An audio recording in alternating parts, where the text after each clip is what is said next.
ಪ್ರಾಣಿ ಹಾನಿ ಆಗ್ತಾ ಇದೆ. ಸುತ್ತಮುತ್ತಲಿನ ಜನ ಆತಂಕದಲ್ಲಿದ್ದಾರೆ. ಈ ಒಂದು ವಿಷಯವನ್ನು ನಮ್ಮ ಸರ್ಕಾರ ಅತ್ಯಂತ ಗಂಭೀರತೆಯಿಂದ ಇದನ್ನು ಪರಿಗಣನೆ ಮಾಡಿದೆ. ಇದನ್ನು ತಡಿಲಿಕ್ಕೆ ಮತ್ತು ಇದಕ್ಕೆ ಸಮಸ್ಯೆಯನ್ನು ಬಗೆಹರಿಸಲಿಕ್ಕೆ ಎರಡೂ ಜಿಲ್ಲೆಗಳ ಮೈಸೂರು ಮತ್ತು ಚಾಮರಾಜನಗರ ಜಿಲ್ಲೆಗಳ ಉಸ್ತುವಾರಿ ಸಚಿವರಾದಂಥ ವೆಂಕಟೇಶ್ ಅವರು, ಉಪೇಂದ್ರ ಶೆಟ್ಟಿ ಅವರು, ಮಂಜುನಾಥ್ ಅವರು ಇದ್ದಾರೆ. ಮೈಸೂರು ಉಸ್ತುವಾರಿ ಸಚಿವರಾದಂಥ ಮಾದೇವಪ್ಪನವರು ದಾರಿಯಲ್ಲಿದ್ದಾರೆ, ಅವರು ಬರ್ತಾ ಇದ್ದಾರೆ. ಮತ್ತು ನಮ್ಮ ಎಲ್ಲ ಹಿರಿಯ ಅಧಿಕಾರಿಗಳು, ನಮ್ಮ ಅರಣ್ಯ ಇಲಾಖೆಯ ಏನು ಪ್ರಧಾನ ಮುಖ್ಯ ಅರಣ್ಯ ಸಂರಕ್ಷಣಾಧಿಕಾರಿಯವರು, ಇನ್ನೋರ್ವ ಪ್ರಧಾನ ಮುಖ್ಯ ಅರಣ್ಯ ಸಂರಕ್ಷಣಾ ಅಧಿಕಾರಿ ನಮ್ಮ ವೈಲ್ಡ್ ಲೈಫ್ ಅವರು, ಈ ಥರ ಎಲ್ಲ ಅಧಿಕಾರಿಗಳಿಗೆ ಈ ಒಂದು ಸಭೆ ಆಯೋಜನೆ ಮಾಡಲಿಕ್ಕೆ ನಾನು ಹೇಳಿದ್ದೇನೆ. ಸನ್ಮಾನ್ಯ ಮುಖ್ಯಮಂತ್ರಿಗಳ ಜೊತೆಯಲ್ಲೂ ಚರ್ಚೆ ಮಾಡಿದ್ದಾರೆ.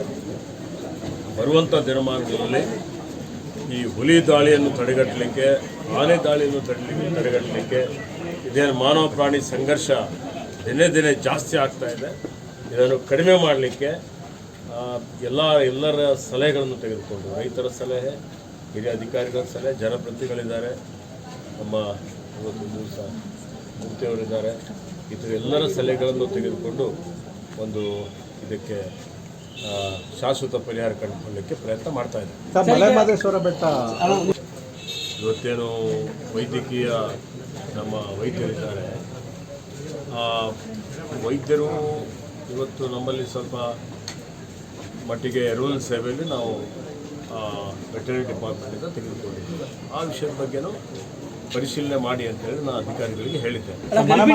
ಸ್ಥಳಾಂತರ ಮಾಡೋದು ಹೇಗೆ ಅಂತ, ಯಾಕೆಂದರೆ ಅದು ಕಾನೂನು ಬಾಹಿರ, ಮತ್ತು ಅನಸ್ತೇಶಿಯಾ ಕೊಟ್ಟಿದ್ದು ಹೇಗೆ ಅಂತ ಸಾಕಷ್ಟು ಪರಿಸರವಾದಿಗಳು ನೋಡಿ, ಪ್ರಾಣಿಗಳಿಗೆ ಸ್ಥಳಾಂತರ ಮಾಡುವಂಥದ್ದು ಇರ್ಬೋದು, ಅದಕ್ಕೆ ಡಾಟಿಂಗ್ ಮಾಡುವಂಥದ್ದು ಇರ್ಬೋದು, ಸೆರೆ ಹಿಡಿಯುವಂಥದ್ದು ಇರ್ಬೋದು, ಅದಕ್ಕೆಲ್ಲ ಒಂದು SOP ಇದೆ. SOP ಪಾಲನೆ ಮಾಡಿದಾರ ಇಲ್ಲ ಅಂತೇಳಿ ಹೇಳಿ ನಾನು ತನಿಖೆ ಮಾಡಿ ವರದಿ ತರಿಸ್ಕೊಂಡು ಅವ್ರ ವಿರುದ್ಧ ಏನೋ ಕ್ರಮ ಕೈಗೊಳ್ತೀರಾ ಸರ್? ತನಿಖಾ ವರದಿ ಬಂದ ಮೇಲೆ ಮುಂದಿನ ಕ್ರಮ ಅಲ್ಲ. ತನಿಖಾ ವರದಿ ಕೊಟ್ಟಿದ್ದಾರೆ, ಅದರಲ್ಲಿ ಈಗಾಗಲೇ ಕ್ರಮ ತೆಗೆದುಕೊಳ್ಳಿ ಅಂತ ಹೇಳಿದ್ದಾರೆ. ಸಾಕಷ್ಟು ವಿರೋಧ. ಹುಲಿ ಸಂರಕ್ಷಿತ ಪ್ರದೇಶ ಮಾಡಲಿಕ್ಕೆ ಇವತ್ತು ನಮ್ಮ ಅದೇ ಈ ಸಭೆಯಲ್ಲಿ ಶಾಸಕರ ಒಂದು ಅಭಿಪ್ರಾಯವನ್ನು ನಾನು ತೆಗೆದುಕೊಳ್ತೇನೆ ಮತ್ತು ಜನಾಭಿಪ್ರಾಯವನ್ನು ಸಂಗ್ರಹಣೆ ಮಾಡ್ತೀವಿ. ಅವರೆಲ್ಲರ ಅಭಿಪ್ರಾಯವನ್ನು ತೆಗೆದುಕೊಂಡೇ ಮುಂದಿನ ಕ್ರಮ ತಗೊಳ್ತೀವಿ.